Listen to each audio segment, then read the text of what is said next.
हमारे ग्रंथों में 4 युग बताया गया है: सतयुग, त्रेता युग, द्वापर युग और कलयुग। इनमें से कलयुग को श्रापित यानी सबसे खराब युग कहा गया है। जो चल रहा है यह कलयुग ही है और कलयुग का युग दिन प्रतिदिन बुरा होता जा रहा है। कलयुग के बारे में आपने यह लाइन जरूर सुनी होगी कि रामचंद्र कह गए सिया से, ऐसा कलयुग आएगा, हंस चुगेगा दाना और कौआ मोती खाएगा।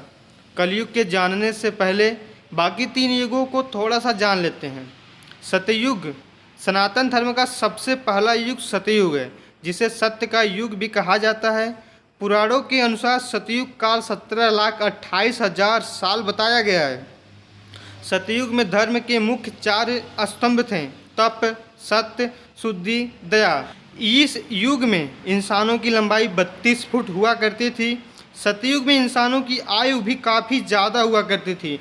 उस समय इंसान 10,000 वर्ष से 1,00,000 वर्ष तक जीवित रहा करते थे।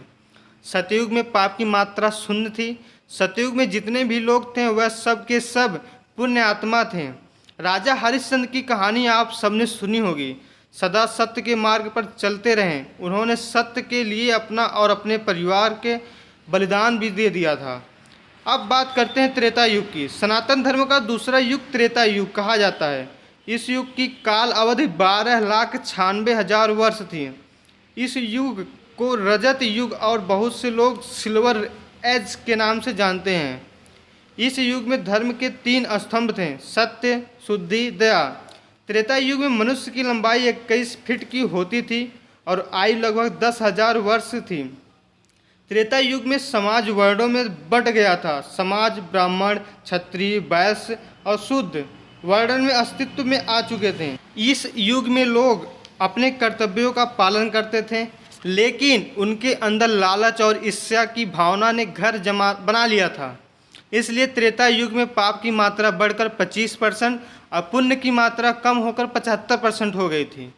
इस युग में भगवान विष्णु ने वामन और राम अवतार में अवतरित हुए थे और वहीं इस युग में रावण, बलि जैसे महान राक्षस भी थे। बलि जो पूरी धरती भगवान को दान में दे दी, वहीं रावण माता सीता का अपहरण करने के बाद उन्हें छुआ तक नहीं था। अगला है द्वापर युग। सनातन धर्म में द्वापर युग को तीसरा युग माना जाता है। इस युग का काल अवधि 86,40,000 वर्ष थी। इस युग में धर्म के केवल 2 स्तंभ थे: सत्य, दया। इस युग में मनुष्य की लंबाई 11 फीट थी। आयु केवल 1000 वर्ष थी। इस युग में लोगों के अंदर काम, लोभ जैसी भावनाओं का जन्म हो चुका था।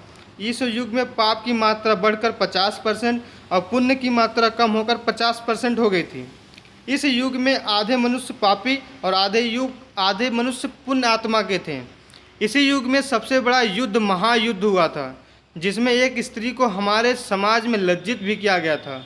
इस युग में भगवान विष्णु अपने श्री कृष्ण अवतार में अवतरित हुए थे। इसी युग में भगवान श्री कृष्ण ने कुरुक्षेत्र के युद्ध में अर्जुन को गीता का उपदेश देकर संपूर्ण मानव समाज को धर्म के मार्ग से परिचित कराया था। अब बात करते हैं कलयुग की। सनातन धर्म में कलयुग का चौथा युग माना गया है। पुराणों में कलयुग की काल अवधि 4,32,000 वर्ष बताई गई है। वर्तमान युग कलयुग है। पुराणों के अनुसार कलयुग का प्रथम चरण चल रहा है। महापुरुषों के अनुसार कलयुग में 5,000 वर्ष बीते हैं, यानी कि कलयुग का अंत होने में अभी लगभग 4,27,000 वर्ष बचे हुए हैं। इस युग में धर्म का एक ही स्तंभ दया बचा है, जो कि युग के अंत तक समाप्त हो जाएगा।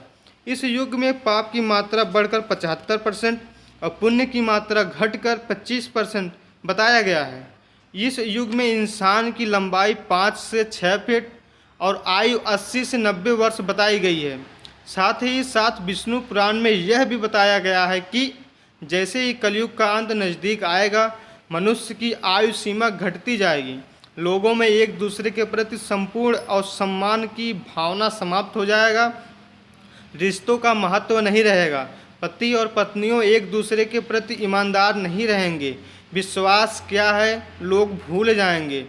उस समय व्यक्ति के पास जितना धन होगा वह उतना ही शक्तिशाली माना जाएगा।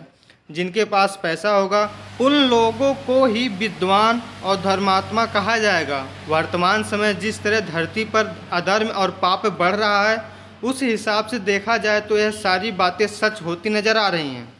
ग्रंथों के हिसाब से कलयुग में धरती को एक हिस्से में जहां लोग बाढ़ से परेशान रहेंगे, वहीं दूसरे हिस्से में सूखे के प्रकोप से परेशान रहेंगे। और जैसे जैसे कलयुग का अंत नज़दीक आएगा, पृथ्वी पर मौजूद सारी नदियां सूखती ही चली जाएंगी। आपको पता होगा कि सरस्वती यमुना नदी का आलोक पहले ही खत्म हो चुका है। मात्र एक गंगा बची है, वह भी कलयुग के अंत तक विलुप्त हो जाएगी, जिसके बाद पानी की कमी की वजह से धरती फटने लगेगी और फिर एक समय ऐसा आएगा कि लोग पानी की बूंद के लिए तरस जाएंगे। उस समय धरती पर चारों तरफ अधर्म ही अधर्म होगा, सबके अंदर से दया भाव समाप्त हो जाएगा। कलयुग में पाप की सीमा पार हो जाएगी, लोगों के हृदय में धर्म का स्थान अधर्म ले लेगा।